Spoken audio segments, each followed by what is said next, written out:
So the idea that there are many ways to be selfless, being still and being silent is one. So you have to figure it out, what that would be, why it would be selfless. What are you doing? You're not speaking, you're not moving, you're not acting. So what would you be doing? So if you add to that, you become aware of your breath. You're still, you're still not moving. And then you bring the mantra on the breath inside, into your mind, into your being. Then you bring awareness of how you are in that position. So you're building up your practice. So a very simple thing becomes a very powerful thing. Powerful in that it gives you space inside. It clears the mind. It brings clarity. So that you are selfless. You are able to listen to someone else. You are able to think of the mantra and really bring it in.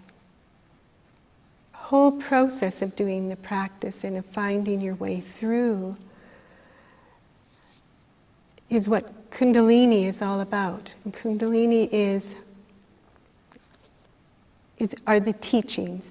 And the teachings expect you to come prepared to be open to them. So that to practice being still and silent, in a silent place, then you're open, you're receptive. If you have all this chatter going on, if you have all this movement and scratching, all this resistance building up, all these ideas about what should be happening, instead of just being where you are, just accepting. Who are you accepting at that point? What are you accepting? And what do the teachings mean to you?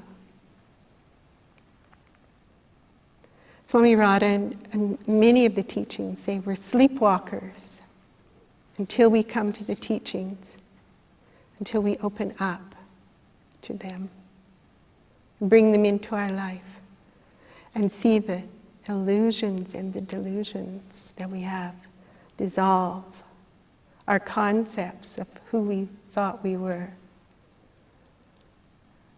We become who we really are by looking inside. The path leads, you can find it, any teachings, inside.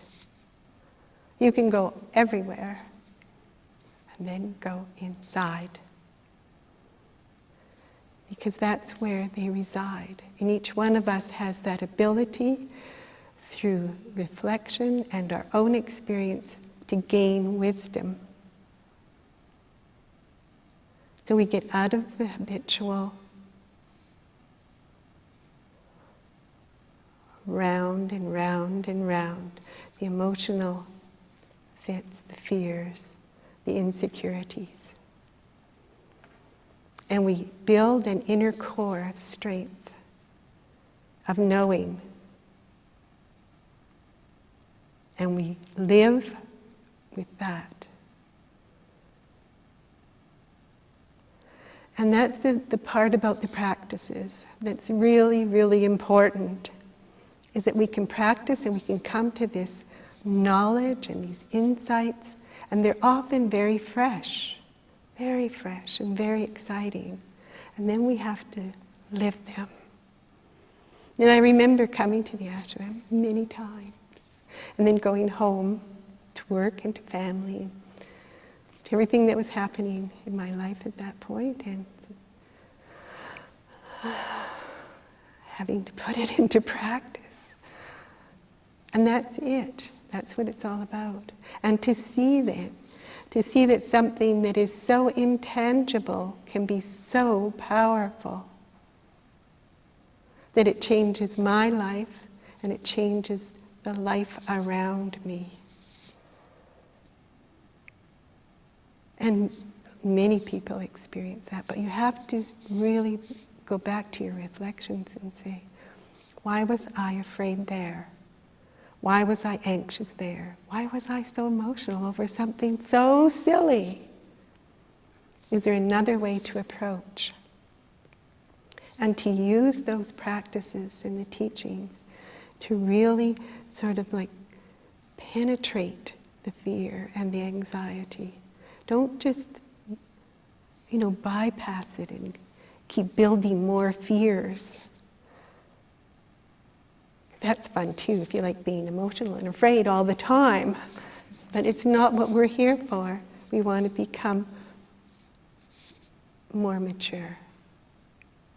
We want to mature in our spiritual life as well as in our physical, mental life. So there's wisdom. And when people come and get that sense of the wisdom that they hold, there is such joy, because that is our birthright. The joy of being able to face something, to acknowledge it, to know that we're worth it. Our self-image changes. All those things that were wrapped up around us, other people's concepts, our own limited, we didn't know. All the shoulds, all the woulds, all the can'ts, it's impossible. They all disappear. You're free to think the impossible, to do what needs to be done. So don't hold yourself back. It's a price. You have to do your work, but the pearl of great price is worth it.